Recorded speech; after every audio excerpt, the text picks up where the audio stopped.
জীবন ও জীবিকা বই থেকে চতুর্থ অধ্যায় আর্থিক ভাবনা এই অধ্যায়টির ৬২ পৃষ্ঠার ছকটিকে তোমরা কিভাবে সমাধান করবে আমি তোমাদেরকে তা দেখিয়ে দিব। তোমরা এই ছকটিকে পূরণ করার পূর্বেই এই ছকটির উপরের ৬১ পৃষ্ঠা থেকে সঞ্চয় সম্পর্কিত লেখাগুলোকে ভালোভাবে পড়ে নিবে।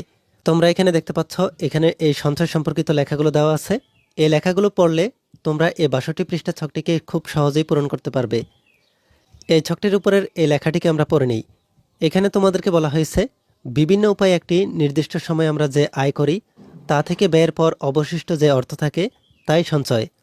প্রতিদিনের কাজকর্মের মধ্য দিয়ে আমরা সঞ্চয়কে বুঝতে পারি। যেমন ধরো তোমার এলাকাটি পৌরসভার আওতায় পড়েছে, সেখানে প্রতিদিন নিয়ম করে নির্দিষ্ট সময়ে লাইনে পানি সরবরাহ করা হয়। আমরা তখন সারাদিনের জন্য পানি ধরে রাখি। যখন লাইনে পানি থাকে না তখন আমরা সেই জমানো পানি খরচ করি। প্রয়োজনের কথা মাথায় রেখে এভাবে পানি জমিয়ে রাখাই হলো সঞ্চয়। বাড়িতে অপ্রয়োজনে প্রায় আমরা বাতি, ফ্যান ও গ্যাসের চুলা জ্বালিয়ে রাখি, অথচ সেগুলো প্রয়োজন শেষ হওয়া মাত্রই বন্ধ করে রাখা উচিত। তাহলে সেটা হবে আমাদের রাষ্ট্রীয় সম্পদের সঞ্চয়। তাহলে তোমরা এখানে দেখতে পাচ্ছ আমরা এই ছোট্ট লেখাটির মাধ্যমেই সঞ্চয় সম্পর্কে একটি ধারণা পেতে পারি। এই সঞ্চয় সম্পর্কিত তোমাদেরকে এখানে একটি ছক দেওয়া হয়েছে।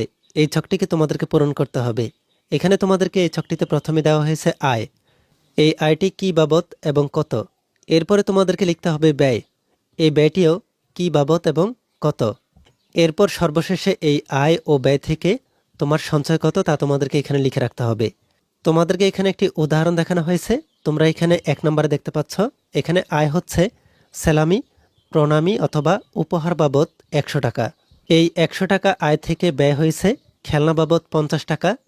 তাহলে এই ১০০ টাকা থেকে ৫০ টাকা ব্যয় হওয়ার পরে তোমার সঞ্চয় হচ্ছে ৫০ টাকা। এভাবে তোমাদেরকে এই ছকটিতে তোমাদের আয়, ব্যয় এবং সঞ্চয় দিয়ে পূরণ করতে হবে। আমি তোমাদেরকে এই ছকটির জন্য একটি নমুনা উত্তর দেখিয়ে দিচ্ছি। তোমরা আমার দেওয়া নমুনা উত্তরটিকে ভালোভাবে দেখে তোমাদের নিজেদের মতো করে তোমাদের আয়, ব্যয় এবং সঞ্চয় দিয়ে এই ছকটিকে পূরণ করে নিবে। চলো তাহলে আমরা নমুনা উত্তরটিকে দেখে নিই।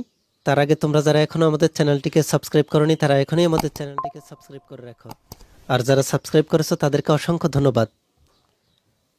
নমুনা উত্তরটিতে আমি এখানে ২ নম্বরে আয়ের জায়গায় লিখেছি টিফিনের টাকা হচ্ছে ৫০ টাকা আর ব্যয় হচ্ছে খাবার ক্রয় ৩০ টাকা।